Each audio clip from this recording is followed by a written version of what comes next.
উত্তাল বাংলাদেশ। বাংলাদেশে আক্রান্ত মহিলা সাংবাদিক মুন্নি সাহাকে হেনস্থার অভিযোগ। বাংলাদেশের কাওরান বাজারে মহিলা সাংবাদিককে হেনস্থার অভিযোগ, তাকে ঘিরে ধরে বিক্ষোভ দেখায় সেখানকার নাগরিকরা। মুন্নি সাহা মহিলা সাংবাদিক, কাওরান বাজার, বাংলাদেশের কাওরান বাজারে তাকে ঘিরে ধরে বিক্ষোভের অভিযোগ উঠেছে।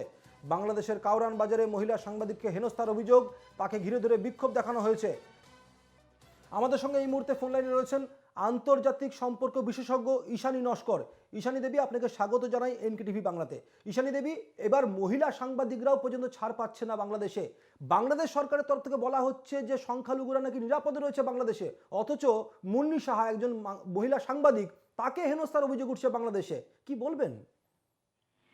দেখুন, প্রথমেই বলে নিই, আমি বিষয়টা খুব সবিস্তরে যে এখনো সবকিছু জানা যাচ্ছে তা তো নয়, কিন্তু হ্যাঁ, ঠিকই বলেছেন যে একজন সাংবাদিক, সে মহিলাই হোক পুরুষই হোক, সাংবাদিকের দায়িত্ব হচ্ছে যে বিষয়গুলিকে মানে সবার সামনে তুলে ধরা।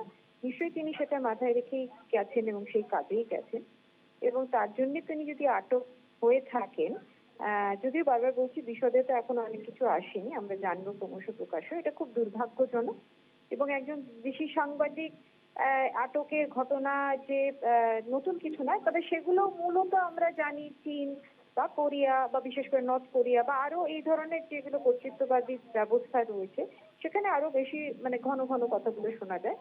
বাংলাদেশ যেহেতু ইউনিশ তত্ত্বাবধায়ক সরকার বলছে, জোর দিয়ে বলেছেন যে প্রত্যেকেরই অধিকার, প্রত্যেকেরই নিরাপত্তা, প্রত্যেকের বিষয়ে তারা খুব সচেতন থাকবেন, সেক্ষেত্রে একজন বিদেশি সাংবাদিককে আটক করা, বিশেষ করে ভারতের সঙ্গে যেহেতু এখন সম্পর্কটা খুব মসৃণ বা সুমধুর নয়, এটা কিন্তু আরেক ধরনের একটা জটিলতা। ঈশানী দেবী, আমি আপনাকে একটুখানি সংশোধন করে দিই।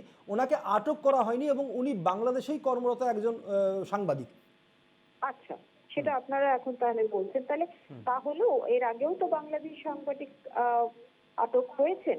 কাজেই মিডিয়ার যে স্বাধীনতা, সত্য জানানো, মানুষকে বলা, সেটাও কিন্তু তাহলে গণতন্ত্রের যে বিভিন্ন আমরা মাপকাঠি যেগুলো আমরা জানি, তাতে কিন্তু দেখা যাচ্ছে যে সত্যি কি এই ব্যবস্থা কতটা গণতন্ত্র। একদমই একদমই, অনেক ধন্যবাদ ঈশানী দেবী। আমাদের সঙ্গে ছিলেন আন্তর্জাতিক সম্পর্ক বিশেষজ্ঞ ঈশানী নস্কর।